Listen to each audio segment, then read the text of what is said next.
நாங்கள் இன்றைக்கு சாபங்கள் குறிப்பாக என்ன காரணங்களுக்காக வருகிறது என்பதை ஆராயப் போகிறோம். අද අපේ කොටසේ අපි හරියටම ශාපයන් කුමන කරුණක් සඳහා අප මැදි එනවාද කියලා අපි බලන්න යනවා. ஏற்கனவே நாம் கற்றுக்கொண்ட அந்த பாடத்திலே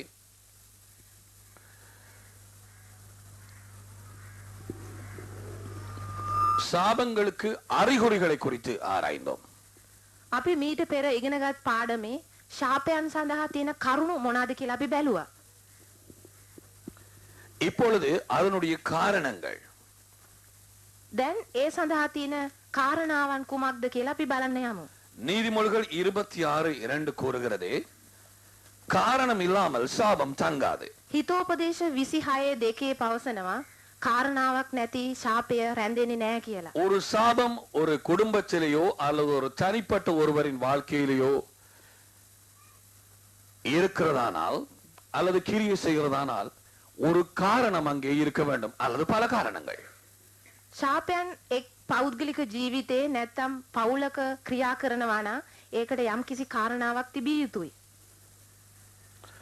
Behind every curse there is a cause.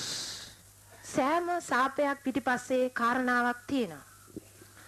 ஆகையினாலே நாங்கள் சாபத்தின் அறிகுறிகளை கண்டுபிடித்தால் அதனுடைய காரணங்கள் என்ன என்பதை நாம் ஆராய வேண்டும். අපි ශාපයන් සඳහා තියෙන කරුණු සොයාගත්තට පස්සේ ඊට පස්සේ ඒ සඳහා ඇති කාරණාවන් කුමක්ද කියලා සොයා බැලිය යුතුයි. அப்பொழுது அற்புத விதமாக நாங்கள் அந்த மறைவான தடையாகிய அந்த சாபத்தை உடைத்து போடலாம். ඊට පස්සේ තමයි අපිට ආශ්චර්යවත් ලෙස ඒ ශාපයන්ට තියෙන බාධාවන් මොනවාද කියලා අපි කඩලා දාන්න පුළුවන්. எங்கள் பலனால் அல்ல, தேவனுடைய கிருபையினால். අපේ බලයෙන් නෙවෙයි දෙවියන් වහන්සේගේ කරුණාවෙන් තමයි ඒක කරන්න පුළුවන්. Amen.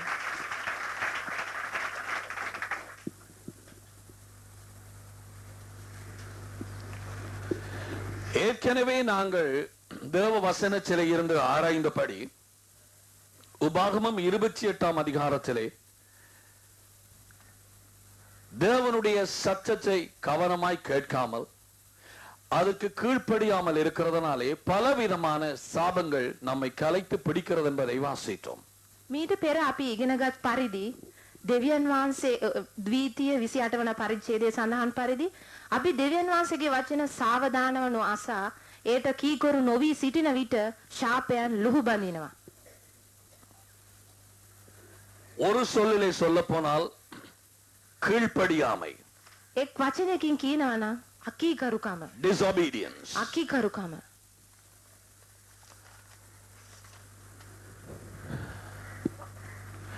அப்படியானால் நாங்கள் என்ன என்ன காரியத்திலே குறிப்பாக நாங்கள் கீழ்ப்படியாமல் எங்கள் ஜீவியத்திலே நடக்கிறதுனாலே நம்மை நாங்களே அவ்விதமான சாபங்களுக்குள்ளாய் கொண்டே போடுகிறோம் என்பதை ஆராய்வோம். එහෙනම් අපි බලමු අපේ අකීකරුකම කුමන කරුණු සඳහා අපි අකීකරු වෙලා අපේ ජීවිතයේ ශාපයන් තුලට දැම්මද කියලා අපි බලමු.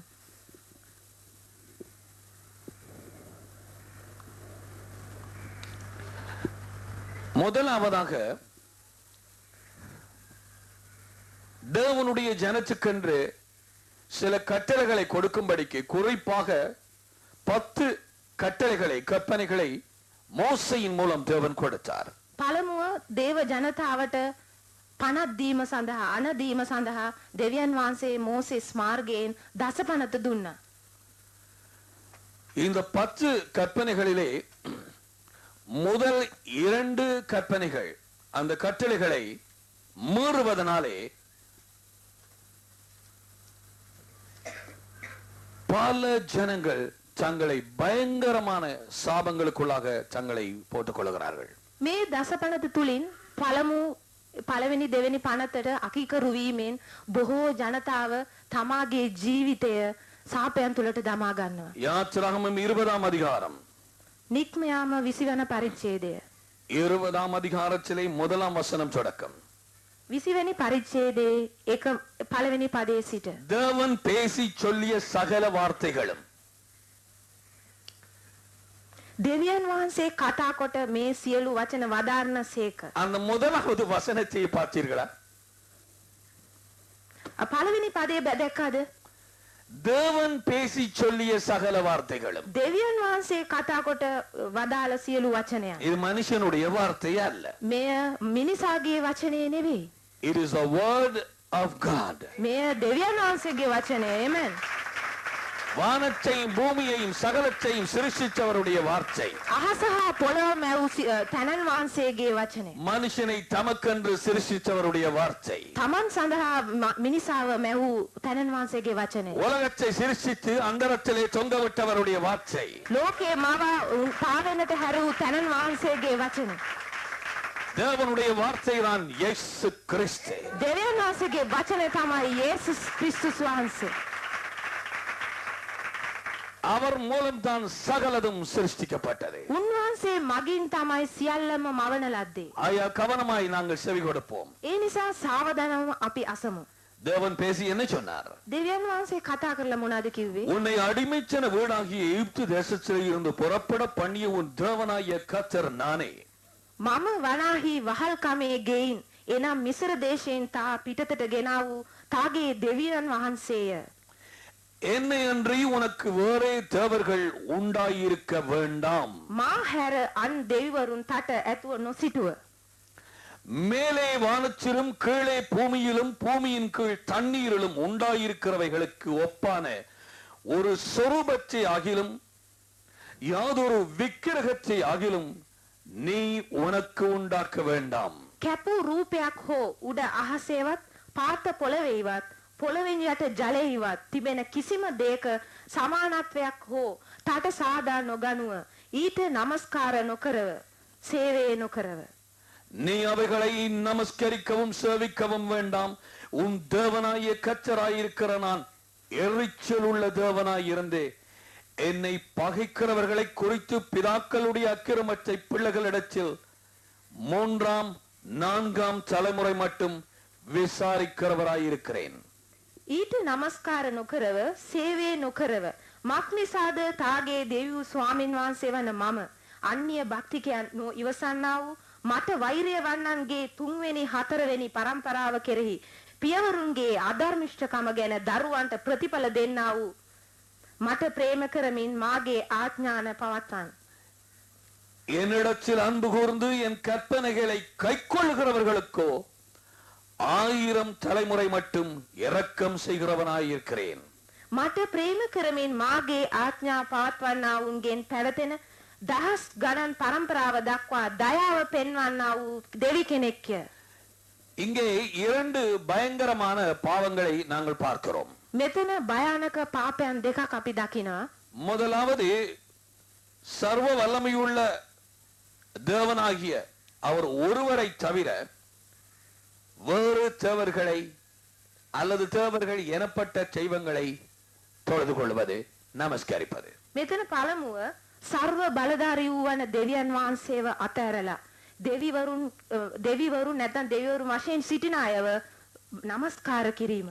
சர்வ வல்லமையுள்ள தேவன் ஒருவரே. සර්ව බලධාරී වූ දෙවියන් වහන්සේ එක්කෙනෙකු. சர்வத்தையும் சிருஷ்டித்த தேவன் ஒருவரே. සර්ව ලෝකෙම මැවූ තනන් වහන්සේ එක්කෙනයි. அந்த ஒரே தேவனை விட வேறு தெய்வங்களை நமஸ்கரிப்பதோ அல்லது வழிபடுவதோ பயங்கரமான பாவமாய் இருக்கும். මේ එක් දෙවියන් වහන්සේව අතහැරලා අනෙක් දෙවිවරුන්ව নমස්කාර කිරීම සේවය කිරීම භයානක දෙයක්. அதுதான் என்னை அன்றி உனக்கு வேறே தேவர்கள் உண்டாயிருக்க வேண்டாம். ඒ නිසා තමයි මා හැර අන් දෙවිවරුන් තට ඇතුව නොසිටිව කියලා තියෙනවා. இரண்டாவதாக දෙවනුව வானத்திலே இருக்கிற ஏதாவது காரியங்களுக்கு ஒப்பாக අහසේ තියෙන දේවල් වලට සමාන வானத்திலே சந்திரன் சூரியன் நட்சத்திரங்கள் இருக்கிறது அல்லவா? අහසේ තියෙනවා නේද? සූර්යයා හඳ තාරකා හැම. பூமியிலே පොළවේ பலவிதமான மிருகங்கள் மனுஷர்கள் எல்லாம் இருக்கிறது அல்லவா? පොළවේ ඉන්නවා විවිධ සතුන් මිනිසුන්. பூமியின் கீழ் தண்ணீரிலும் உண்டாயிருக்கிறவைகளுக்கு ஒப்பான ஒரு சொரூபத்தையாலும் யாதொரு விக்கிரகத்தையாலும் நீ உனக்கு உண்டாக்கவும் வேண்டாம், அதை நமஸ்கரிக்கவும் சேவிக்கவும் வேண்டாம். පොළවින් යට ජලය කිසිම දෙයක සමානත්වයක් හෝ තට සාදා නොගනුව ඊට නමස්කාර නොකරව සේවය නොකරව. தண்ணீர்ல என்ன இருக்கிறது? ජලයේ මොනවද තියෙන්නේ? பலவிதமான பிராணிகள், විවිධ ජීවීන් ඉන්නවා. கடலாமை இருக்கிறது, මුහුදු ඉබ්බන්, பெரிய மீன்கள் இருக்கிறது, විශාල මාළු ඉන්නවා, சிறு மீன்கள் இருக்கிறது. කුඩා මාළුන් ඉන්නවා. எந்த ஒரு உருவத்தையும் அதுக்கு ஒப்பாக நீ செய்து அதை நமஸ்கரிக்கவோ சேவிக்கவோ வேண்டாம். ඊට සමාන කිසිම රූපයක් නොසාදා ඒට නමස්කාර කරන්නවත් සේවය නොකරන්නත් අපි බලා ගන්න කියලා කියනවා. அதாவது சுருக்கமாய் சொல்ல போனால் சொர்ப வணக்கம், කෙටියෙන් කියනවා නම් රූප වන්දනාව, விக்கிரக ஆராதனை. රූප වැඳීම. இலங்கை பயங்கர விக்கிரக ஆராதனை நிறைந்த இடமாய் இருக்கிறது. ලංකාව රූප වැඳීමෙන් පිරීලා. மனம் திறந்து சொல்ல போனால் இந்த ஒரு பாவம் பயங்கர சாபத்தை இந்த நாட்டுக்கு கொண்டு வருகிறது. හෘද විවෘත කරලා කියනවා නම් මේ රූප වන්දනාව නිසා ලංකාවට භයානක සාපය ගෙන දෙනවා. இந்த முதல் இரண்டு கட்டளைகளை மீறுகிறவர்கள் தேவனுடைய பயங்கர கோபத்துக்குள்ளாய் வராமல் இருக்க முடியாது. මෙන්න මේ පළවෙනි 52කට අකීකරු වෙන අයට දෙවියන් වහන්සේගේ කෝපයට ඇතුල් නොවි ඉන්න බෑ.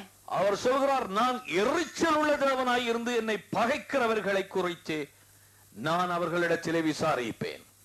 උන්වහන්සේ කියනවා මම ඒ ගැන හරි තරහින් කෝපයෙන් ඒ ගැන මම ඒ අයට ක්‍රියා කරනවා කියලා. சொரூப வணக்கம் அல்லது விக்கிர ஆராதனை தேவனுக்கு கோபத்தையும் எரிச்சலையும் மூட்டும் காரியம். රූප වන්දනාව දෙවියන් වහන්සේට වෛරය කරන දෙයක්. தேவன் ஆவியாய் இருக்கிறார். දෙවියන් වහන්සේ ආත්මය ලෙස සිටින තැනන් වහන්සේ அவர் எந்த உருவத்தையும் அவர் செய்ய கூடாது என்று கட்டளையிட்டு இருக்கிறார். කිසිම රූපයක් හදන්න එපා කියලා උන්වහන්සේ අණ කරලා තියෙනවා. இயேசு சொன்னார், தேவனை தொழுது கொள்கிறவர்கள் ஆவியிலும் உண்மையிலும் அவரை தொழுது கொள்ள வேண்டும். යේසුස් වහන්සේ කියනවා දෙවියන් වහන්සේව වන්දනා කරන්න අවංකව ආත්මයෙන් වන්දනා කළ යුතුයි. தேவனுடைய ஆவியினாலே மறுபடியும் பிறக்காதவர்கள் உள்ளத்திலே அவர்கள்தான் மாமிசத்திலே பலவிதமான பொருட்களை உண்டு பண்ணி அதை ஒரு ஞாபகார்த்தமாக என்று சொல்லி வைத்து அதை சேவிப்பார். ඇතුළාන්තේ නැවත ඉපදුණු නොලැබූ තැනැත්තා තමයි තමාගේ මතකයේ සඳහා රූප සාදා ඒවට වන්දනා කරන අය. இப்படிப்பட்டதான பாவத்திலே விழுகிறவர்களுக்கு குறைந்தது 4 தலைமுறைகளுக்கு சாபம் தொடரும் என்று இங்கே எழுதப்பட்டிருக்கிறது. මෙවැනි පාපය කරන අයට අඩු ගානේ පරම්පරා 4කට මේ සාපය යනවා දිගටම. இவர்கள் தங்களை தாங்களே பயங்கர பிசாசுகளின் வல்லமைக்குள்ளாக கொண்டு போய் போட்டு விடுகிறார்கள். මේ අය තමාම භයානක යක්ෂයාගේ බලයට තමාව ඇතුල් කරගන්නවා. தேவன் சகலத்துக்கும் கர்த்தராய் இருக்கிறபடியால் அவர் இவ்விதமாய் பேசுகிறார். දෙවියන් වහන්සේ සියලු දේටම ස්වාමීන් වහන්සේ ලෙස සිටින නිසා මෙන්න මෙහෙම කියනවා. சொர்ப வணக்கம் அல்லது விக்கிர ஆராதனை பலவிதமான காரணங்களை சொல்லி அதை வழிபடுகிறவர்கள் தேவனுக்கு பகைஞராக மாறிவிடுகிறார்கள். රූප වන්දනාව කරන අය ඒ කරන අය යම් කිසි කාරණාවක් කියනවා නම් ඒ අය දෙවියන් වහන්සේගේ විරෝධීන් වෙනවා. முதலாவது ஒரே தேவனை சேவிக்காதது, පළමුව එකම දෙවියන් වහන්සේට සේවය නොකරපු එක, ஒரே தேவனை தொழுது கொள்ளாத එකම දෙවියන් වහන්සේට වන්දනා නොකළ එක. அந்த பயங்கரமான பாவம். ඒ භයානක පාපය. இரண்டாவது சொர்ப வணக்கம். දෙවනුව රූප වන්දනාව. எந்த சாக்கு போக்கு சொல்லவும் இடமில்லை. කිසිම හේතුවක් කියන්න ඉඩ නැහැ. என்ன ஒரு காரணமும் காட்ட முடியாது. කිසිම කාරණාවක් ඒකට පෙන්වන්නට ඉඩ නැහැ. இங்கே போடப்பட்டிருக்கிறது 4ஆம் வசனத்திலே எந்த ஒரு காரியத்துக்கும் ஒப்பாயிருக்கிற யாதொரு விக்கிரகத்தையும் நீ உண்டு பண்ண வேண்டாம். මෙතන කියන 4 වෙනි පදයේ කියනවා කිසිම දෙයකට සමානත්වයක් ලෙස කිසිම රූපයක් හදන්න එපා කියලා. ரோமர் 1ஆம் அதிகாரத்திலே රෝම පළවෙනි පරිච්ඡේදයේ 20ஆம் வசனம் தொடக்கம் வாசித்தால் 20 වෙනි පදයේ වෙනකන් කියවනකොට தேவன் அங்கே என்ன சொல்கிறார் என்பதை பார்க்கலாம். දෙවියන් වහන්සේ මොනවද කියන්නේ කියලා බලමු. எப்படி என்றால் காணப்படாதவைகளாகிய அவருடைய நித்திய வல்லமை தேவத்துவம் என்பவைகள் உண்டாக்கப்பட்டிருக்கிறவைகளினாலே உலகம் உண்டான முதற்கொண்டு தெளிவாய் காணப்படும். ஆதலால் அவர்கள் போக்கு சொல்ல இடமில்லை. මක්නිසාද ලෝකයේ මැව් තැන් පටන් දෙවියන් වහන්සේගේ අදෘශ්‍යමාන දේවන උන්වහන්සේගේ සදාකාලයේ වූ බලය හා දෙවිකම මවන ලද දේවලින් තේරුම් ගොස් පැහැදිලි ලෙස පෙනී යන්නේය. இங்கே இந்த வசனம் என்ன சொல்லுகிறது தெரியுமா? මෙන්න මෙතන මේ පදේ මොකද කියන්නේ දන්නවද?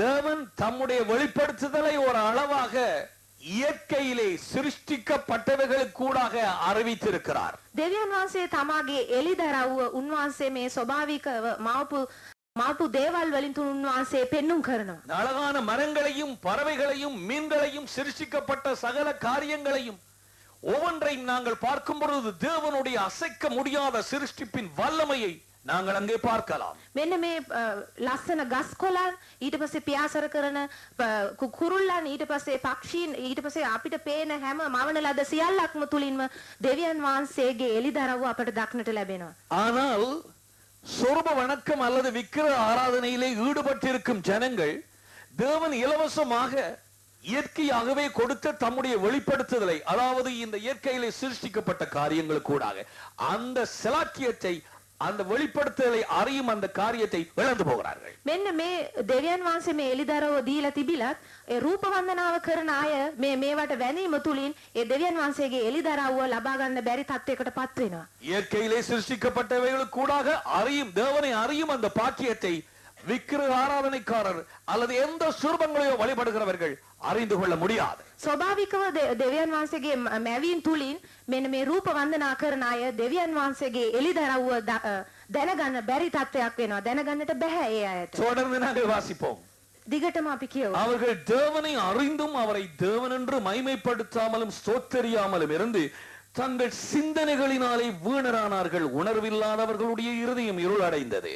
මක් නිසාද ඔහු දෙවියන් වහන්සේ හැඳින ගණත් උන්වහන්සේට දෙවියන් වහන්සේ මෙන් ගෞරවවත් ස්තුතියවත් නොකොට තමන්ගේ විතර්ක වලින් නිර්ර්ථක බවට පැමිණෝය. ඔවුන්ගේ අඥාන සිත් අඳුරු විය.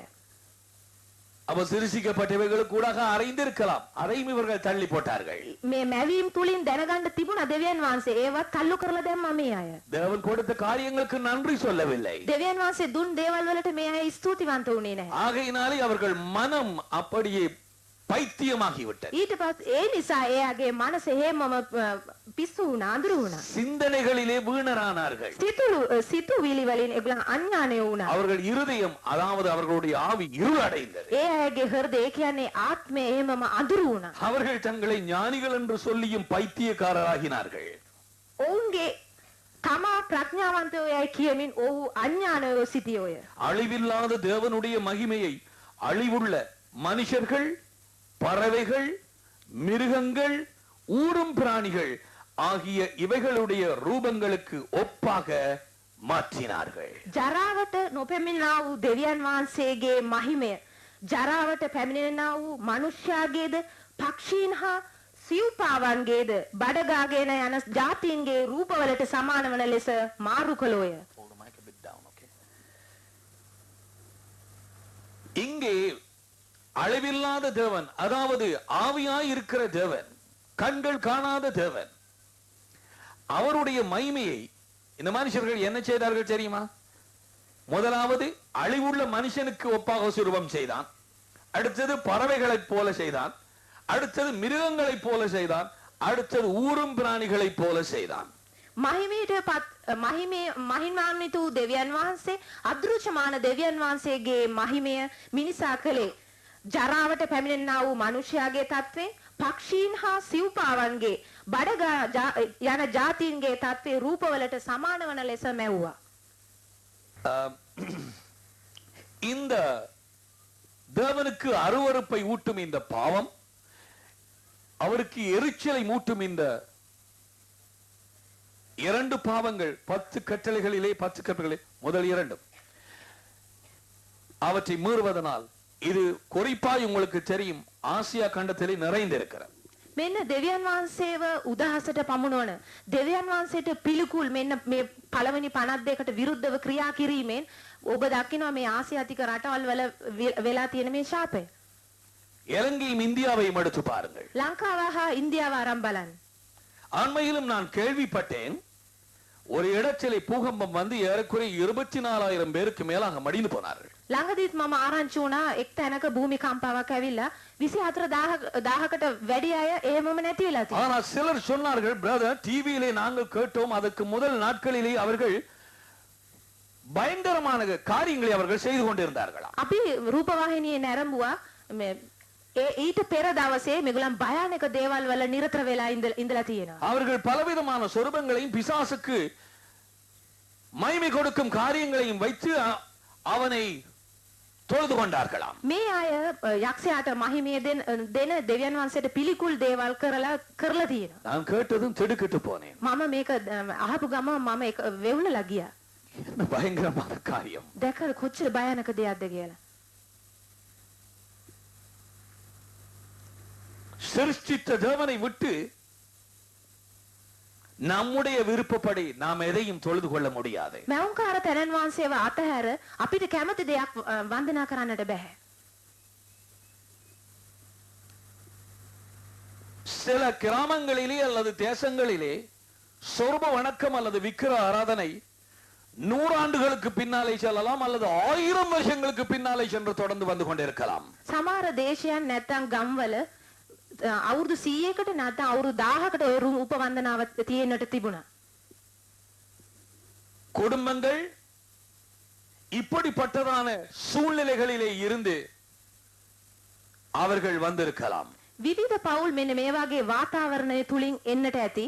இவர்களுடைய பின் சந்ததி சந்ததி சந்ததியாராக தேவனுக்கு அருவருப்பு கொடுக்கும் எரிச்சலை மூட்டும் காரியமாக இந்த பாவங்களை மீறினவர்களாக இருக்கலாம். මෙන්න මෙගුලන්ගේ පරම්පරාවේ එහාට යනකොට දෙවියන් වහන්සේට පිළිකුල් දේවල් කරපු කට්ටිය වෙලා තියෙනවා.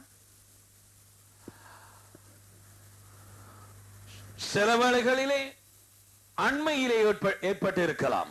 නැත්තම් සමහර විට මේ කිට්ටුවකදී සිදු වුණ දෙයක් වෙන්නට තිබුණා. ஆனால் உங்களுக்கே தெரியும், சில தேசங்களிலே அது தொடர்பாக எத்தனையோ ஆயிரக்கணக்கான வருஷங்களாக இருந்து வந்திருக்கிறது. නමුත් ඔයගොල්ලන් දන්නවා සමහර දේශයන් වල අවුරුදු දහස් ගාණක් තිස්සේ ඒ වගේ රූප වන්දනා ඇවිත් තියෙනවා. இந்த இப்படிப்பட்டதான விக்கிர ஆராதனை சந்ததியிலே இருந்த வந்த குடும்பங்கள் இப்படிப்பட்டதான ஒரு மரத்தினுடைய வேறு கொப்பா இருக்கிறார்கள். මෙන්න මේ වගේ පරම්පරාව තුලින් පැමිණි කට්ටිය රූප වන්දනාව කළ අය මෙන්න මේ වගේ මුදුන් මුලකට සමාන වෙනවා. இதோ பாருங்கள், இந்த வேர், இந்த மரத்தினுடைய ஆணி வேர். මෙන්න මේ මුල ඇවිල්ලා මේ ගහේ මුදුන් මුල. இதுக்கு பக்க வேர்கள் இருக்கிறது. අතු මුල් තියෙනවා. இந்த ஆணி வேர் பின் சந்ததிகள் சந்ததிகள் சந்ததிகளாக இருந்து வந்த இந்த பாவம். මේ මුදුන් මුල තමයි පරම්පරාවෙන් පැමිණි පාපය. அதாவது விக்கிரகாராதனை, சொர்ப வணக்கம், இவைகளுக்கு கூடாக வந்த சாபம் தான் இந்த ஆணி வேர். ඒ කියන්නේ රූප වන්දනාව තුලින් පැමිණි ශාපය. ඒ තමයි ඒ මුදුන් මුල. இந்த பக்க வேர்கள் ඒ අතු මුල් அந்த குடும்பமோ அல்லது அந்த தனிப்பட்ட ஒரு சகோதரனோ சகோதரியோ தன்னுடைய வாழ்க்கையிலே தேவனுக்கு விரோதமான காரியங்களிலே ஈடுபட்டு தானாக எடுத்துக்கொண்ட சாபங்கள். ඒ අතු මුල් තමයි පෞද්ගලික ජීවිතේ නැත්නම් පෞල් වශයෙන් තමාගේ ජීවිතය තුලින් කරපු පාපයන්. இந்த மரம் நீயாக எடுத்துக்கொள். මේ ගහ ඔබ කියලා ගන්න.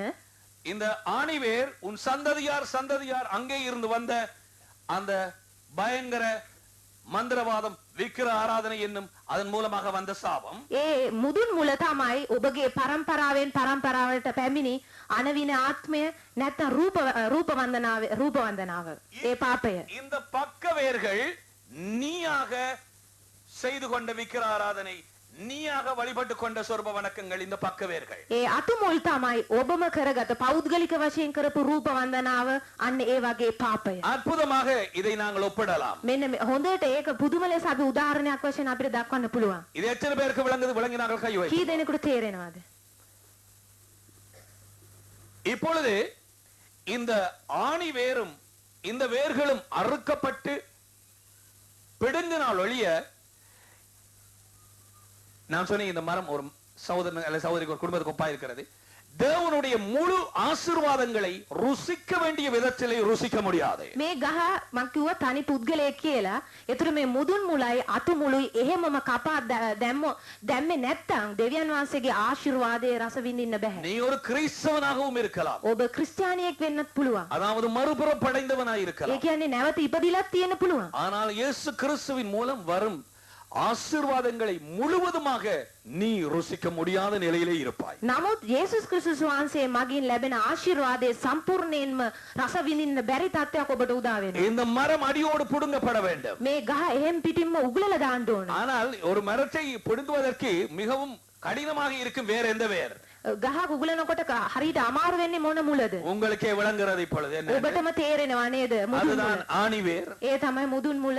அந்த பின் சந்ததியிலே தொடர்ந்து சந்ததி சந்ததி சந்ததியாய் வந்து கொண்டிருந்த அந்த சாபம், පසු පසින් පැමිණි පරම්පරාවෙන් පැමිණි ශාපයන්. இதுதான் மிக கடினமான வேர். ඒක තමයි බොහොම අමාරු මුල.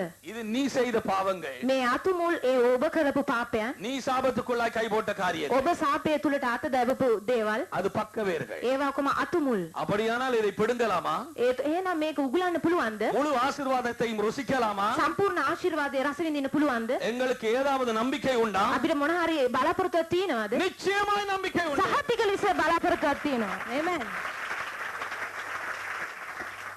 இயேசு சொன்னார் மத்தேயு 15:13, යේසුස් වහන්සේ කිව්වා මතෙව් 15:13 என் பிதா நாட்டாத மரமெல்லாம் பிடுங்கப்படும். මගේ පියාණන් වහන්සේ හිටවපු ගස් ඔක්කොම උගලලා என் දමනවා. பிதா நாட்டாத மரமெல்லாம் பிடுங்கப்படும். මගේ පියාණන් වහන්සේ හිටවපු නැති ඔක්කොම ගස් උගලලා දානවා. ආමෙන්. Praise the Lord. ආමෙන්. இப்பவே உங்கள் சிலருக்கு யாருக்கு விடுதலை வந்திருக்கும். මෙන්න මේ දැන් මේ අවස්ථාව වෙනවා කාට හරි ගැලවීම එන්න තිබුණා. Hallelujah. Amen. கவலைப்படாதே. ඔබ නිකන් කලබල වෙන්න එපා. இயேசு உனக்காய் எனக்காய் சாபமானார். යේසුස් වහන්සේ ඔබ හා මා සඳහා ශාප වුණා. ආමෙන්. நீதி உண்டாக விசுவாசிக்கப்படும். ධර්ම ඉෂ්ඨකම ඇති වෙන්න විශ්වාස කරන්න ඕන. விடுதலை உண்டாக வாயினால் அறிக்கை பண்ணப்படும். ගැලවීම ඇති වෙන්නට මුඛයෙන් ප්‍රකාශ කරන්න ඕන. விடுதலை உண்டாக வாயினால் அறிக்கை பண்ணப்படும். ගැලවීම ඇති වෙන්නට කටෙන් ප්‍රකාශ වෙන්න ඕන. That's right. Hold the mic straight so that there won't be dubbing sound. So நிச்சயம் நமக்கு நம்பிக்கை உண்டு. සහතික ලෙස අපිට බලාපොරොත්තුවක් තියෙනවා.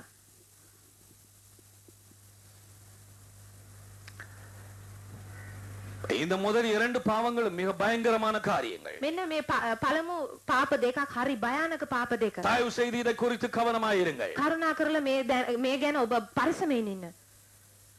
குறைப்பாய் நான் தேவனுடைய ஜனத்துக்கு சொல்லுகிறேன். හරියටම මම කියන්නේ මේවා දේව ජනතාව සඳහා. உலகத்திலே சுரப வணக்கம் செய்கிறவர்களுக்கு முதலில் இயேசு கிறிஸ்துவுடைய நற்செய்தி தேவை. ලෝකේ රූප වන්දනා කරන අයට යේසුස් වහන්සේගේ සුභාරංචිය අවශ්‍යයි.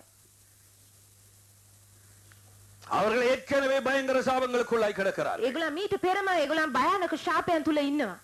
அவர்களுக்கு இன்னும் ரட்சிப்பு இல்லை. ඒ ඇයට තවත් ගැලවීමක් නැහැ. அதனாலே தான் இந்த பெரிய பணியாகிய சுவிசேஷத்தை அறிவிக்கும்படிக்கு இந்த பொறுப்பை சபையினிடத்திலே நம்மிடத்திலே ஆண்டவர் ஒப்புக் கொடுத்தார். ඒ නිසා තමයි මේ මහත් සේවය වන මේ සුවිශේෂ අනිතයට දැන්වීමේ කාර්යය වගකීම පවරලා තියෙන දේව ජනතාවට. அடுத்ததாக இந்த சொரூப வணக்கத்தோடு இந்த விக்கிர ஆராதனை அல்லது வேறற்றவர்களை வழிபடுகிற அதோடு சம்பந்தமான பாவங்கள்.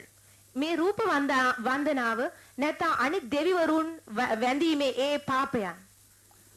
ஆங்கிலத்திலே சொல்லுவார்கள் occult practices, அதாவது பலவிதமான மந்திரவாத செயல்கள். ඒ කියන්නේ විවිධ අනවින ක්‍රියාවන්. ஆங்கிலத்திலே அதாவது அது ஒரு லத்தீன் பாஷை occult என்று சொல்லும் பொழுது hidden, மறைக்கப்பட்ட என்ற அர்த்தம். ඒ කියන්නේ ඒ ලතින් භාෂාවෙන් සඳහන් පරිදි ඒ සැඟවි ඇති දේවල් කියලා. covered over, மறைக்கப்பட்டிருக்கிறது. ඒවා සැඟවිලා තියෙනවා.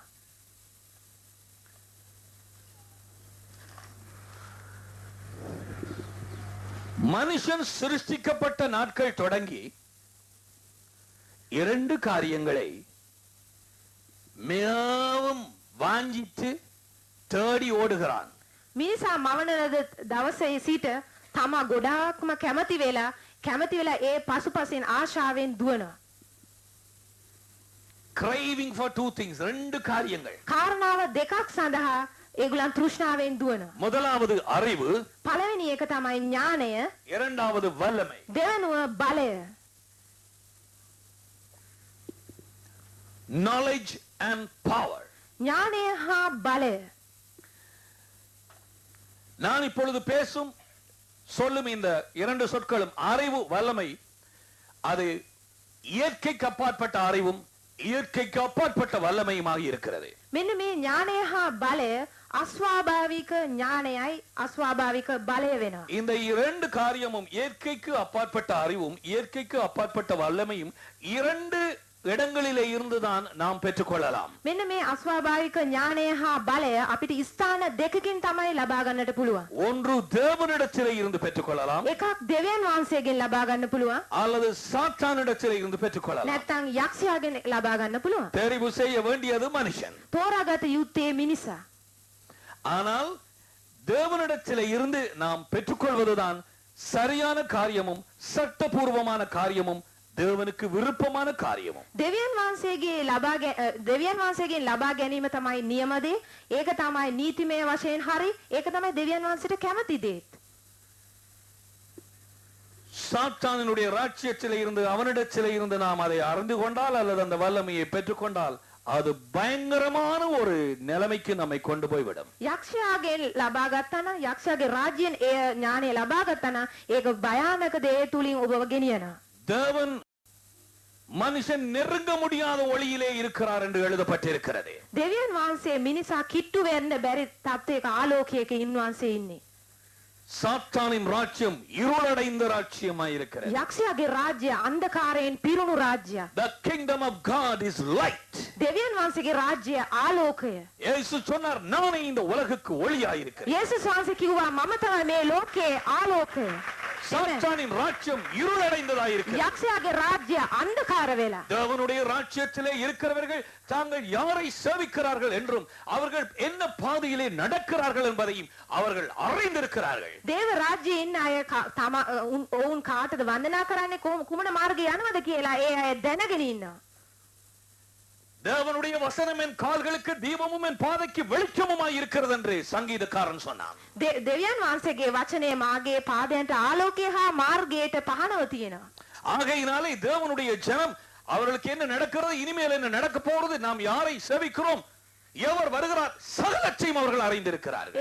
ඒ හින්දා තමයි දේව ජනතාව අපි කාවද වන්දනා කරන්නේ සේවය කරන්නේ මොනවාද වෙන්නේ යන්නේ ඔක්කොම ඒ අයට දන්නවා. ஆனால் பிசாசின் ராஜ்யத்திலே இருக்கிறவர்களோ அவர்கள் யாரை சேவிக்கிறார்கள், என்னத்தை வழிபடுகிறார்கள், என்ன ஜெபம் சொல்லுகிறார்கள், எங்கே போகிறார்கள் ஒன்றுமே அவர்களுக்கு தெரியாது. නමුත් යක්ෂයාගේ රාජ්‍යයේ ඉන්න අය තමා මොනවාද කරන්නේ, කාවද වන්දනා කරන්නේ, මොනවාද යාඥා කරන්නේ, කොහෙද යන්නේ කියලාවත් දන්නේ නැති තත්ත්වයක ඉන්නවා. அவர்கள் எப்படிப்பட்டதான ஒரு தேவன், யார் அந்த தெய்வம் என்று சொல்லி அவர்களுக்கு ஒன்றும் தெரியாது. ඒ අයගේ දෙවිවරු කුමන වගේ කෙනෙක්ද කවුද කියලාවත් දන්නේ නැති තත්ත්වයක ඉන්නවා. தாங்கள் வணங்கும் தெய்வத்தின் தன்மை என்ன, තමා වන්දනා කරන දෙවියන් වහන්සේගේ තත්ත්වය அது කුමක්ද, எப்படிப்பட்டதான ஒரு தெய்வம், ඒ කුමන වගේ දෙවි කෙනෙක්ද ஒன்றும் தெரியாது. කිසිවක් දන්නේ නැහැ. ஏனென்றால் சாத்தானின் ராஜ்யம் இருளடைந்த ராஜ்யம். ඇයි දන්නවද යක්ෂයාගේ රාජ්‍ය අන්ධකාර නිසා. அங்கே என்ன நடக்கிறது என்று தெரியாது. එහෙ මොනවාද වෙන්නේ කියලා දන්නේ නැහැ. இயேசு அந்த சமாரித்தன் ஸ்திரீக்கு சொன்னால், நீங்கள் சொல்து கொள்கிறது யார் என்பதை நீங்கள் அறிய மாட்டீர்கள். සමාරිතානු ස්ත්‍රියට ජේසුස් වහන්සේ කියනවා ඔබ වන්දනා කරන්නේ කාටද කියලා ඔබ දන්නේ නැහැ. நாங்கள் யாரை தொழுது கொள்கிறோம் என்று நாங்கள் அறிவோம். අප වන්දනා කරන්නේ කවුද කියලා අපි දන්නවා. Amen. பவுல் சொன்னார், நான் விசுவாசித்திருக்கிறது யார் என்பதை அறிவேன். පවුතුමා කිව්වා මම අදහන කවුද අදහන තැන්වන්සේ කවුදයි මම I දනිමි. know in whom I have believed. මම අදහන තැන්වන්සේ කවුදයි මම දනිමි.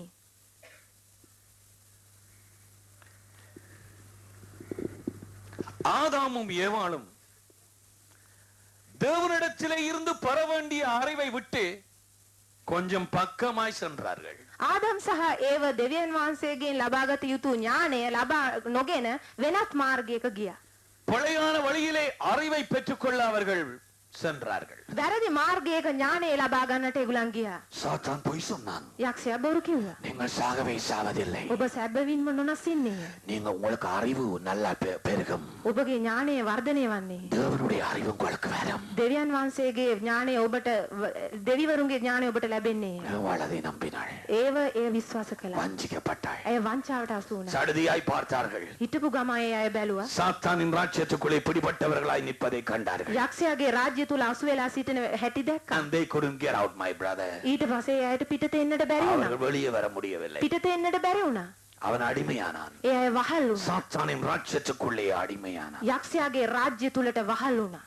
பிழையான வழியிலே அறிவை எடுக்க போனார்கள். වැරදි මාර්ගයකින් ඒගොල්ලෝ ඥානය ලබා ගන්න. இன்றைக்கு எத்தனை ஜனம் இப்படி ஓடுகிறது தெரியுமா? අද කොච්චර ජනතාව මේ වගේ දුවනවා දන්නවද? எங்களுக்கு வல்லமை தேவை, අපිට බලය ඕන, எங்களுக்கு அறிவு தேவை. අපිට ඥානය ඕන. அயல இந்த வழியிலும் நாம் பெற்றுக்கொள்ளலாம். ඒ නිසා ඕනෙම මාර්ගයකින් මම ලබා ගන්න. பயங்கரமான காரியம். මේක භයානක දෙයක්. அகப்படுகிற பொறை இன்னதென்பதை அவர்கள் அறியாதிருக்கிறார்கள். ඔගලා ඒ අය අහුවෙන්න යන උගල කුමක්ද කියලා ඒ අය දන්නේ නැහැ. எத்தனை பேர் விளங்குது நான் சொல்றது? කී දෙනෙකුට තේරෙනවද මම කියන එක? இப்படிப்பட்டதான வழிகளிலே போய் இயற்கைக்கு அப்பாற்பட்ட அறிவையும் வல்லமையையும் பெற்றுக்கொள்ள விரும்புகிறவர்கள் சாத்தானை தேவனாக்கி கொள்ளுகிறார்கள். මෙන්න මේ වගේ මාර්ගයකින් ගිහිල්ලා ඥානය හා අස්වාභාවික ඥානය හා බලය ලබා ගන්න අය යක්ෂයා තමාගේ දෙවියන් කරගන්නවා. சாத்தானோடு விழுந்து போன தூதர்கள் அசுத்தாவிகள் அனைத்தையும் அவர்கள் தங்கள் தேவனாக்கி கொள்ளுகிறார்கள். යක්ෂයා හා සමග වැටුණු දූතයන් ඒ අයගේ දුෂ්ට ආත්මයන් ඒ අයගේ දෙවිවරුන් කරගන්නවා. அப்படி அவர்கள் அந்த சாபங்களுக்குள்ளாய் இருந்து அது சந்ததி சந்ததியாய் அந்த சாபம் அவர்களை தொடர்ந்து போகிறது. ඒ අය ඒ සාපයන් තුල සිට ඒ සාපය පරම්පරාව තුලින් පරම්පරාව කරා යනවා. குறைந்தது 4 சந்ததிகளுக்கு போகிறது என்று தேவன் சொல்லி இருக்கிறார். අපි මෙතන බැලුවා අඩු ගානේ පරම්පරා 4ක තුලින් යනවා කියලා. දෙවියන් වහන්සේ මෙතන කියලා තියෙනවා. Terrible thing, isn't it? சரியான பயங்கரமான காரியம் இல்லையா? මේක භයානක දෙයක් නේද? எத்தனை பேருக்கு இது தெரியும்? කී දෙනෙකුට මේක දන්නවද? ஐயோ நாங்க ஜெபம் பண்ணி இருக்கிறது. අයියෝ අපි කොච්චර යාඥා කරලා තියෙනවද සහෝදරයනි? ஐயோ தசமபாகம் இல்ல பிரதர், நாங்க 10ல 5 போட்டுருக்கோம். අපි දසෙන් එක කොටස නෙවෙයි දසෙන් පස් කොටසක් දාලා ஐயோ வாசிச்சு இவ்வளவோ தரம் வாசிச்சிருக்கிறேன். අපි කොච්චර උපවාස කරලා තියෙනවද? உண்மையாய் நாங்கள் நடக்கிறோம். අපි අවංකව ලෙස ජීවත් ஆனா වෙනවා. பிரச்சனை தீருகிறதே இல்லை. නමුත් අපේ කරදරේට අවසානයක් නැහැ. பிரச்சனை கூடிக்கொண்டே போகிறது. කරදරේ වැඩි වෙමින් යනවා. சரியான ஒரு வீடு இல்லை, හරියට ගෙයක් නැහැ. சரியான ஒரு வேலை இல்லை, හරියට රැකියාවක් ஒரு பிள்ளை செத்து போச்சுது, එක් දරුවෙක් මල. மற்ற பிள்ளைகளுக்கு வருத்தம், අනිත් දරුවන්ට රෝග. புருஷன் நிக்கிற நான் விட்டுட்டு ஓட போறேன். පුරුෂයා ඉන්නවා මම ඔබව අතහැරලා යන්න நான் යනවා என்ன කියලා. பிரதர் செய்கிறேன்? මම මොනවද සහෝදරනි කරන්නේ? சாகிறது நல்லது. මරණකෝ ඊට වඩා හොඳයි. எத்தனை பேர், කී දෙනෙක් எத்தனை குடும்பங்கள் කොච්චර පවුල්ද உள்ளான பயங்கரமான மறைவான தடைகளோடு ஜீவிக்கிறார்கள். ඇතුළාන්ත සැඟවිලා තිබුණ මෙන්න මේ බාධාවත් සමග ඒ අය ජීවත් වෙනවා. சகோதரர்களே, இந்த ஒக்கல்ட் அதாவது இந்த மந்திரவாத செயல்கள், இந்த விக்கிர ஆராதனையோடு தொடர்பான இந்த செயல்கள், இவைகளை 3 பிரிவுகளாய் பிரிக்கலாம். මෙන්න මේ රූප වන්දනාවන් නැත්තම් මේ අනවින මේ කාර්යයන් අපි කොටස් 3කට වෙන් කරන්න පුළුවන්. முதலாவது மந்திரவாதம், பில்லிசூனியம். පළවෙනි එක තමයි අනවින හා පේන. இது வல்லமை பிரிவு. මේ බලයේ අංශයක්. சாத்தானின் வல்லமையை உபயோகித்து செய்யும் காரியங்கள். යක්ෂයාගේ බලය ප්‍රයෝජනෙට අරගෙන කරන දේවල්. இரண்டாவது பிரிவு டிவினேஷன், அதாவது அறிவை பெற்றுக்கொள்ளும் பிரிவு. දෙවෙනි එක තමයි Knowledge. ඥානය ලබා ගන්නා කොටස. அறிவு பகுதி. ඥානයේ කොටස. மூன்றாவது sorcery, அதாவது பொருட்களை உபயோகித்து தீமைகள் செய்யும் இந்த பிரிவு. ඒක තුන්වෙනි කොටස තමයි උපකරණ නැත්නම් ද්‍රව්‍යයන් පාවිච්චි කරලා නපුරු දේවල් කිරීම. பொருட்களுக்கூடாக சாத்தான் தன்னுடைய வேலைகளை செய்து முடிக்கிறான். ද්‍රව්‍යයන් නැත්නම් උපකරණ තුලින් යක්ෂයා තමාගේ කාර්යයන් කරලා අවසන් කරනවා. இந்த முதலாவது பிரிவிலே, அதாவது witchcraft, மந்திரவாதம், வல்லமை பகுதியிலே சில காரியங்களை நாங்கள் அவதானிப்போம். පළවෙනි එක අනවින නැත්නම් බලය කොටසේ අපි සමහර දේවල් බලමු. மந்திரவாதம், අනවින that is a power branch of witchcraft, வல்லமை பிரிவு. ඒ අනවින අංශයේ බලය කොටස.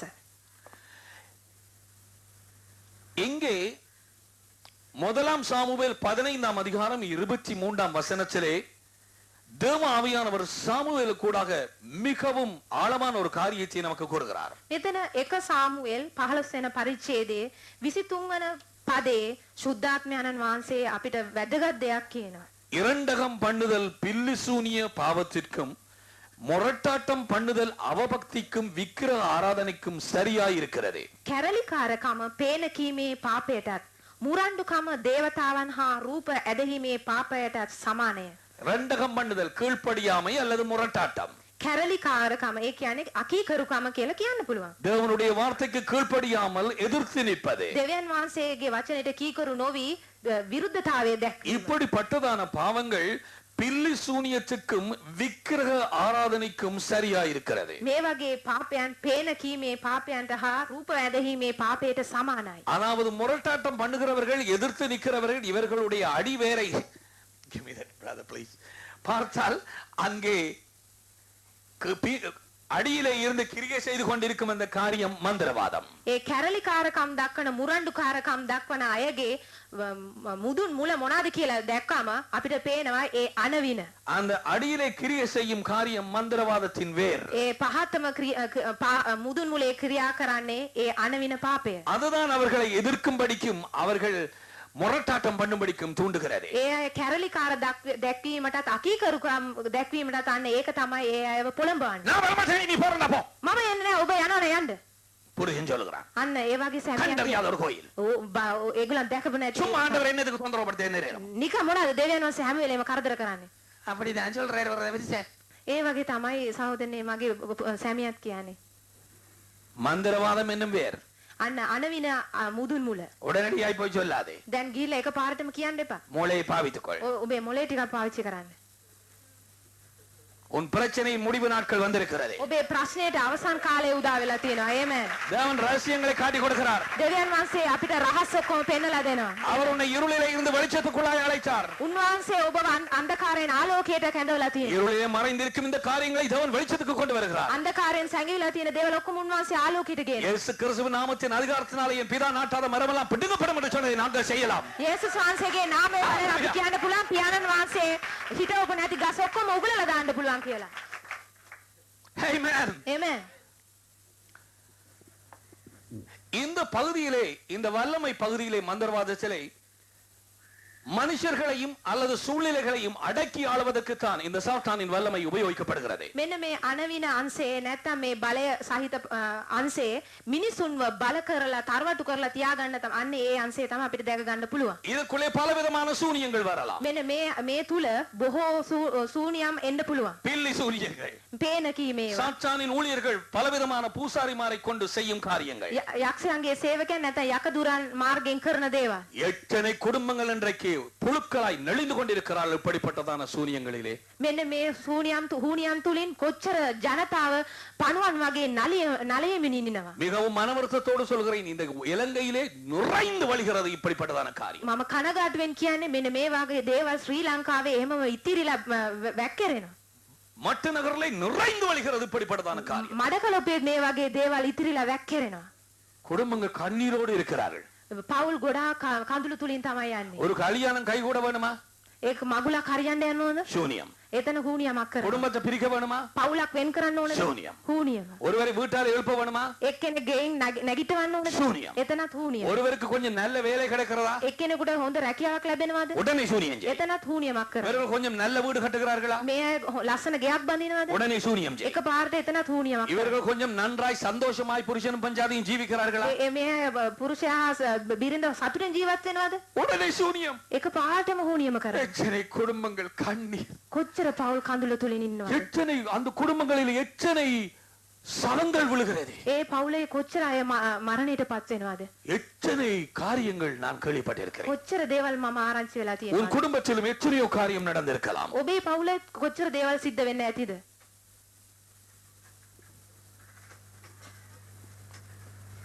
வீட்டுக்கு வீடு சூனியமாய் இருக்கிறது. ගෙයින් ගේ ඒ වගේ හූනියම් තියෙනවා. பலவிதமான காரியங்களை இந்த தீய மனிதர்கள் செய்கிறார்கள். මෙන්න මේ වගේ නපුරු පුද්ගලයෝ බොහෝ දේවල් කරනවා. ஆனால் இந்த மனிதர்கள் தப்புவதில்லை. මෙන්න මේ පුද්ගලයන් බේරෙන්නේ නැහැ. சாத்தானின் ராஜ்யத்திலே அவனும் கை போட்டு அதிலே இருந்து விடுபடுகிறதில்லை. යක්ෂයාගේ රාජ්‍යය ඇතුළ අත දැම්ම අය කවුරුත් බේරෙන්නේ නැහැ. ஆயினும் தேவனுடைய கிருபை என்னும் காரியம் ஒன்று இருக்கிறது. නමුත් දෙවියන් වහන්සේගේ කරුණාව නැවති දෙයක්ත් තියෙනවා. மெய்யாக மனம் திரும்பி அவர் அண்டை சேர்ந்து கொண்டார். අපි හෘදයෙන්ම සිත් හැරිලා උන්වහන්සේ වෙත හැරුණොත් இயேசு கிறிஸ்து நமக்காய் சாபமானதுனாலே යේසුස් ක්‍රිස්තුස් වහන්සේ අප සඳහා සාප වූ නිසා அந்த செய்த அந்த காரியங்கள் மூலமாய் வந்த சாபங்கள் உடைத்து போடலாம். ඒ කළ දේවල් තුලින් පැමිණි සාපයන් ඔක්කොම කඩා දාන්න පුළුවන්. இந்த வல்லமை பிரிவிலே இன்னும் 3 பகுதிகளாக நாங்கள் பிரிக்கலாம். මේ බලය සහිත කොටසේ අපි තවත් අංශ 3කට බෙදා වෙන් කරන්න இப்பொழுது පුළුවන්. நான் சொல்ல போகிற இந்த சொற்கள் இவை எப்படியாக இந்த வல்லமை கிரிய செய்ய உதவுகிறது என்பதை வெளிச்சத்துக்கு கொண்டு வருகிறது. දැන් මම කියන වචනේ තුලින් මෙන්න මේ බලය ක්‍රියා කරන්නේ කොහොමද කියන එක ඔයගලන්ට දැනගන්න යනවා. manipulation அதாவது சாதுரியமாக தந்திரமாக கையாளுவது. ඒ කියන්නේ සමර්ථ ලෙස ක්‍රියා කිරීම. intimidation அதாவது தொடர்ந்து அரிச்சுக்கொண்டே இருக்கிறது, அரிகண்டப்படுத்துவது. ඒ කියන්නේ දිගටම කරදර කරමින් සිටිනවා. மூன்றாவது domination அதிகாரம் செலுத்துவது. තුන්වෙනි එක බල කරනවා. சாதுரியமாய் கையாளுவது, සමර්ථ ලෙස ක්‍රියා කරනවා. நெருக்குவது அல்லது அரிகண்டப்படுத்துவது, නැත්තම් තද කරන නැත්තම් කරදර කරනවා. அதிகாரம் செலுத்துவது. නැත්තම් බල කරනවා. சாதுரியமாய் கையாளுவதென்றால் ஒரு உதாரணம் சொல்கிறேன் கேளுங்கள். සමර්ථ ලෙස ක්‍රියා කරනවා. අන්න ඒකට මම උදාහරණයක් කියන්නම්. சில வேளைகளிலே பிள்ளைகள் அழுது காரியத்தை சாதித்து விடுவார்கள். සමහර ළමයි ඉන්නවා සමහර ඒගොල්ලන්ගේ දේවල් කරගන්න අඬලා ඉවරයක් කරනවා. அந்த பிள்ளைக்கு தெரியும் அழுதால் அம்மா பொறுக்காமல் உடனே தனக்கு தேவையான காரியத்தை கொடுத்து விடுவாள். ඒ දරුවා දන්නවා මම ඇඬුවොත් අම්මාට ඉවසන්න බැරුව ඒක දීලා දානවා කියලා. அப்ப உடனே செய்ய ஆரம்பிக்கிறது. ඒ හින්දා එකපාරට ඒ ගාල පටන් ගන්නවා. ඊට පස්සේ අම්මා කියනවා අඬන්න එපා කියලා. உடனே கேட கொடுத்துருவா. ඊට පස්සේ ඉල්ලු දේ හැමම ටක් ගාලා දෙනවා. அந்த சட்டை අන්න ඒ ගවුම. அது இல்ல, නැහැ ඒක அது නෙවෙයි. අනිත් එක மஞ்சள் ඒ அதான் කාපඩ. போடுவேன். ඒක තමයි මම දාන්නේ.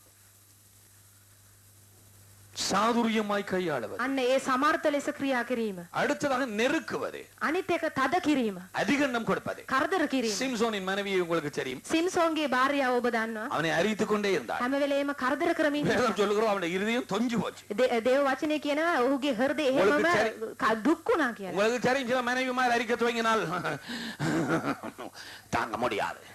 ඔගලන් දන්නවා සමහර අයගේ බිරිඳව කරදර කරන්න පටන් ගත්තොත් ඒක ඉවසන්නම බෑ. ஆதி ஆதி ஆதி ஆதி என்று அரிச்சு கொட்டி போடுங்கள். කරදර කරලා එහෙමම විනාශ කරලා දානවා. காரியத்தை சாதித்து விடுவார்.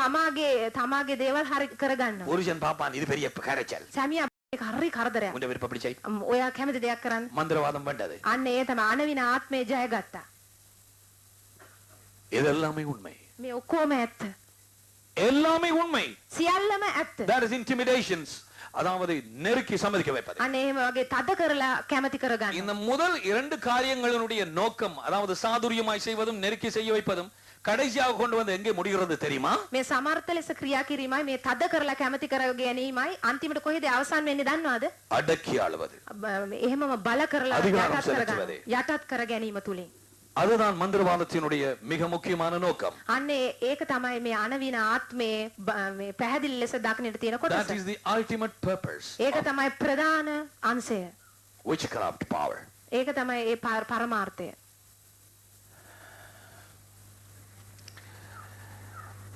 இந்த மந்திரவாதம் பில்லு சூனியம் விக்கிர ஆராதனை விழுந்து போன மனுஷனுக்குள்ளாய் கிடக்கிறது. මේ අනවින පේන කීම නැත්නම් රූප වන්දනා මේ තුනම වැටි ගිය මිනිසා තුල තියෙනවා. கலாத்தியர் 5ஆம் அதிகாரம் 20ஆம் வசனத்தை வாசித்தால் நீங்கள் அங்கு வாசிக்கலாம். மாம்சத்தின் கிரியைகள் வெளியரங்கமாயிருக்கிறது. ගලාති 5 වෙනි පරිච්ඡේදයේ 20 වෙනි පදයේ ඔයගලන්ට කිව්වොත් ඔයගලන්ට දැනගන්න පුළුවන්. 20ஆம் வசனத்திலே விக்கிரக ஆராதனை அதாவது சொர்ப வணக்கம் பில்லி சூனியம் அதோ பார்த்தீர்களா? 20 වෙනි පදයේ තියෙනවා රූප වැඳීම මායාව කියලා.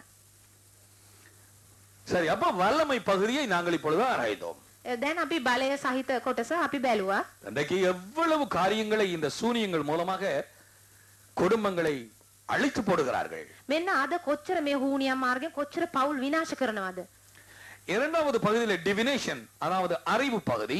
මේ දෙවෙනි කොටස තමයි ඥානය කියන අංශය. இது தகாத முறையிலே அறிவை எடுப்பது. මේ වැරදි මාර්ගයකින් ලබා ගැනීම. இந்த பகுதியிலே பலவிதமான செயல்களை நாங்கள் அவதானிக்கலாம். මෙන්න මේ කොටසේ අපිට ගොඩාක් ක්‍රියාවන් දැක ගන්නට පුළුවන්. சாஸ்திரம் கேட்பது, සාතර ඇසීම, அஞ்சனம் பார்ப்பது, අංජනම් ඇසීම, இறந்து போன உறவினர்களோட அல்ல யாரோட பேசுவது, මලවුන් සමග ඒගොල්ලන්ගේ නෑ පිරිස මැරුණා නම් ඒ අය සමග කතා කිරීම, அல்லது அவர்களிடத்திலே ஜெபிப்பது. නැත්නම් ඒ අයට යාඥා කිරීම. சில வேளைகளில் நீ கவனித்து பார்த்திருப்பீர்கள், இதை சில கத்தோலிக்க போதகர்களும் இன்னும் சிலரும் இதை வேறு ஆட்களும் தெரியாதனமாய் இதை செய்கிறார்கள். மேசையிலே கிளாஸ் வைத்து பேசுவார்கள். ඔගලන් දැකලා තියෙනවා ඔය කතෝලිකයන් දේව සේවකයන් කියලා ඉන්න අය තමයි අනිත් ජනතාවත් තමයි ඒ අය මලවුන් සමග අර මේසේ වීදුරුවක් තියලා අන්න ඒ වගේ කතා කරනවා. அந்த கிளாஸ் அங்குமிங்குமாய் ஓடி திரியுமாம் என்று சொல்லுவார்கள். ඒ වීදුරුව එහාට මෙහාට එහාට මෙහාට යමින් තියෙනවා කියලා ඒ අය කියනවා. மிக பயங்கரமான காரியம். මේක භයානක දෙයක්. தேவனுக்கு அருவருப்பான காரியம். දෙවියන් වහන්සේට පිළිකුල් දෙයක්. சாபம் உன்னையும் உன் குடும்பத்தையும் விடாது. සාපේ ඔබේ පවුල හා ඔබ අතාරින්නේ නැහැ. That is called in English tumbler talking. අන්න ඒක ඉංග්‍රීසියෙන් තමයි ඒ කතා කියන්නේ වීදුරුව පාවිච්චි කරගෙන කතා කිරීම. அதுக்கு பிறகு பலவிதமான குரல்களுக்கு செவி கொடுப்பது. ඊට පස්සේ විවිධ ශබ්දයන්ට ඇහුම්කන් දීම. கிறிஸ்டல் பால்ஸ், சில மந்திர உருண்டையான பொருட்களை வைத்து அங்கே காரியங்களை பார்த்து அந்த அறிவை பெற்றுக்கொள்வது. ගෝලයක් වගේ දෙයක් තියගෙන ඒක බලාගෙන කතා කිරීම. பேப்பர்ல வரும் ராசி பலன்கள், அவைகள் இன்னும் பலவிதமான வாழ்க்கையில என்னென்ன நடக்கும் என்கிற காரியங்களை குறித்து அறிந்து கொள்வது. පත්තරවල එන අර ලග්න බැලීම අන්න ඒ වගේ දේවල් බලනවා. வெற்றிலை வைத்து கேட்பது, බුලත් තබා ඇසීම, இப்படி பல விதமான செயல்கள். මෙන්න මේ වගේ විවිධ දේවල්. மந்திர புத்தகங்களின் அறிவுகளை உபயோகிப்பது. විවිධ මන්ත්‍ර පොත් කියවලා දැනුම ලබා ගැනීම. எவையாவும் இந்த பகுதிக்குள்ளே வரும். ඒ ඔක්කොම මෙන්න මේ අංශය තුලට ඇතුල් වෙනවා. சாத்தானின் வல்லமையை உபயோகித்து இந்த அறிவுகளை பெற்றுக்கொள்வது. යක්ෂයාගේ බලය පාවිච්චි කරගෙන මේ දැනුම ලබා ගන්නවා. மை போட்டு பார்ப்பது. ඊට පස්සේ තීන්ත තබා බැලීම. சில பார்த்தவர்கள் சொன்னார்கள் எல்லாம் கண்டேன் பிரதாங்க. සමහර අය දැකපු අය කියලා තියෙනවා මම ඒක ඔක්කොම එතන දැක්කා කියලා. அந்த ஓடுறார். ඔව් අන්න එයා දුවනවා. ஆரு? කවුද? அங்கதான் இருக்கு விஷயம். අන්න එහෙ තමයි තියෙන්නේ මොනවාද කියලා. தேவன் ஓட மாட்டார். දෙවියන් වහන්සේ දුවන්නේ. அது கூட புத்தி இல்லையா? ඒක තේරුම් ගන්නවත් ඥානයක් නැද්ද? நீ சொல்ல தேவன் ஓடுறாரா? ඔබ කියන්නේ දෙවියන් වහන්සේ දුවනවද? சோக்கான தேவன். හොඳ දෙවි කෙනෙක් තමයි. மூன்றாவது பிரிவு, තුන්වෙනි කොටස சகல விதமான சாத்தானின் ராஜ்யத்துக்கு விருப்பமான பொருட்கள். ඒ කියන්නේ යක්ෂයාගේ රාජ්‍යයට සියලු කැමැති උපකරණ, சகல வித சொரூபங்கள், සියලු රූප පිළිම, மந்திர புத்தகங்கள், මන්ත්‍ර පොත්, தகடுகள், යන්ත්‍ර, மந்திரம் எழுதப்பட்ட தகடுகள், මන්ත්‍ර ලියන දලද අර තහඩු වගේ දේවල්, சகல விதமான கூடுகள். මේ බඳින ලද ඒ යන්ත්‍ර. இங்கே பல கடைகளிலே பல கூடுகள் விற்கிறார்கள். මෙන්න මේ කඩවල් වල විකුණන්න තියෙනවා ඒ වගේ තහඩු. மந்திரிச்ச கயிறுகள், ඒ වගේ මේ ජප කරන ලද මේ නූල්, பிள்ளைகளுக்கு எழுதப்பட்ட குறிப்புகள். Thank you Lord. දරුවන් පිළිබඳ ලියන ලද ඒ නිමිති වගේ දේවල්. பிறந்த உடனே அல்லது ஒரு பெண் பிள்ளை பருவம் அடைந்த நேரத்திலே, ඉපදුන ගමන් නැත්නම් මල්වර වයසට පත් වුණාට පස්සේ அந்த சாஸ்திரக்காரனோ அல்லது யாரோ அல்லது அவர்கள் எழுதி கொடுத்த அந்த குறிப்புகள், ඒ සාත්‍රකාරය නැත්නම් කවුරු හරි ලියලා දුන්න අර ලග්න වගේ දේවල්, இறந்தவர்களின் சாம்பல்கள், ඒ මල අයගේ අලු, அல்லது சாத்தானின் இப்படிப்பட்டதான செயல்களிலே ஈடுபட்டவர்களினுடைய படங்கள், නැත්නම් යක්ෂයාගේ දේවල් වලට දේවල් සඳහා ක්‍රියා කරපු ඒ දේවල් කරපු අයගේ පින්තූරු. ஒருவேளை அவர்கள் இறந்து போயிருக்கலாம். ඒ අය සමහර විට මැරිලා ඇති. அவர்களுடைய பொருட்கள், ඒ අයගේ උපකරණ, அவர்கள் அணிந்த ஆடைகள், ඒ අය ඇඳපු ඇඳුම්, இவையாவும் உன் வீட்டை அழுக்குப்படுத்தும். මේ ඔක්කොම ඔයගොල්ලන්ගේ ගෙදර අපවිත්‍ර කරනවා. அது உனக்கு சாபத்தை கொண்டு வரும். ඒ ඔබගේ ඔබට සාපය ගෙන දෙනවා. இவையாவும் உண்மை. මේ ඔක්කොම ඇත්ත. பழைய ஏற்பாட்டிலும் இருக்கிறது, புதிய ஏற்பாட்டிலும் இருக்கிறது. පරණ ගිවිසුමේ තියෙනවා, අලුත් ගිවිසුමේ තියෙනවා. உன் வஸ்திரங்களை எல்லாம் கலற்றி புதிதாக அணிந்து கொள்ளுங்கள் என்று யாக்கோபு சொன்னான். මේ වස්ත්‍ර ඔක්කොම ගලවලා දාලා අලුත් ඒවල් ඇඳ ගන්න. மாமிசத்தினால் கரைப்பட்ட வஸ்திரத்தையும் தள்ளி போடு யூதா 23 கூறுகிறார். මාංශයෙන් කිලුට වුණු අපවිත්‍ර වුණු ඔක්කොම ඇඳුම් අහක් කරන්න කියලා. சகலத்தையும் அறிந்து கொள்ளுங்கள். ඔක්කොම අහක් කරන්න කියලා යූදා පොතේ. குறிப்பாக இப்படிப்பட்டதான மந்திரவாத செயல்களிலே ஈடுபட்டவர்களுடைய பொருட்களை குறித்து தான் நான் சொல்கிறேன். ඒ හරියටම මම කියන්නේ මෙන්න මේ වගේ අනවින කාර්යයන් වල යෙදුන අයගේ ඇඳුම් අහක් කරන්න කියලා. இன்னும் சிலர் ஒரு குருசு மாதிரி அணிந்து கொள்வார்கள். ஒரு ஒரு an object, ஒரு பொருள். அந்த குருசு இப்படி மேலுக்கு வராமல் ஒரு ரவுண்ட் ஒன்று மட்டும் மேலே இருக்கும். இப்படி இருக்கும். இதுல ஒரு ரவுண்ட். understand? நான் சொல்றது உங்களுக்கு விளங்குதா? like that ஒரு டி மாதிரி மேலுக்கு ஒரு ரவுண்ட். அதுல தான் கொளுக்கி போட்டிருக்கும். දැකලා තියෙනවා කුරුසයක් ඒකට ඉහලින් මෙහෙම රවුමක් වගේ තියෙනවා. අන්න ඒ ගැන කියන්නේ මම. that is called an ankh. ஆங்கிலத்தில் அப்படி சொல்லுவார்கள். பயங்கர ராக் அண்ட் ரோல் மியூசிக், இசை தட்டுகளும் கேசட்டுகளும், භයානක rock and roll වාදන භාණ්ඩ. அதெல்லாம் உங்களுக்கு தெரியுமே இல்லையா? ඒ වගේ වාදන භාණ්ඩ තියෙනවා. ඔයගොල්ලන් දැකලා තියෙනවද? අහලා තියෙනවා ඇති. கேட்கவே முடியாது. ඒක අහන්නත් බෑ. சில அடையாளங்கள் வீட்டுக்குள்ளா போட்டு வைத்திருப்பார்கள். அதுக்கு சொல்லுவார்கள் லக்கி சிம்பிள்ஸா. லக்கியாம் அது இருக்கிறது. லக்கி என்றால் அதிர்ஷ்டம். සමහර ගෙවල් වල තියෙනවා සලකුණු. අන්න ඒවා ඒගොල්ලන් කියනවා වාසනාවන්ත සඳහා තමයිලු ඒක තියාගෙන ඉන්නේ. වාසනාව සඳහා. மத வழிபாடுகளுக்கு உபயோகிக்கப்படும் சகல விதமான பொருட்கள், විවිධ පූජා මෙහෙයන් සඳහා පාවිච්චි කරන උපකරණ. மதம் தேவனால் உண்டாகினது அல்ல. ආගම් දෙවියන් වහන්සේගෙන් ඇති වුණු දෙයක් නෙවෙයි. மனுஷனுடைய வழி மதம். මිනිසාගේ මාර්ගය තමයි ආගම. தேவனுடைய வழி இயேசு கிறிஸ்து. දෙවියන් වහන්සේගේ මාර්ගය තමයි යේසුස් ක්‍රිස්තුස් වහන්සේ. இயேசு சொன்னார் நானே வழி. යේසුස් වහන්සේ කිව්වා මම මාර්ගය. கிறிஸ்தவம் வழி அல்ல. ක්‍රිස්තියානිය ආගමක් නෙවෙයි. கிறிஸ்து தான் வழி. ක්‍රිස්තියානිය මාර්ගයක් නෙවෙයි. ක්‍රිස්තුස් වහන්සේ තමයි මාර්ගය. கிறிஸ்தவ கோயில் வழி அல்ல. ක්‍රිස්තියානි සභාව ඇවිල්ලා මාර්ගයක් නෙවෙයි. இயேசு கிறிஸ்து தான் வழி. යේසුස් වහන්සේ තමයි මාර්ගය. ආමෙන්.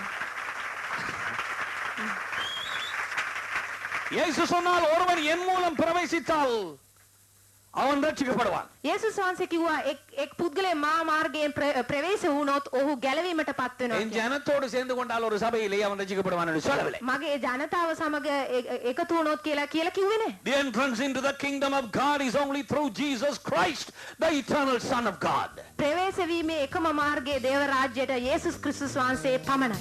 அவர் தேவகுமாரன் ஒருவர் மூலம் மட்டும்தான் ரட்சிப்பு. දේව කුමාරයා වන උන්වහන්සේගෙන් පමණයි ඔබට ගැලවීම. அதை நான் விட்டு கொடுக்க முடியாது. ඒක අපිට අතාරින්න. உமது மகிமை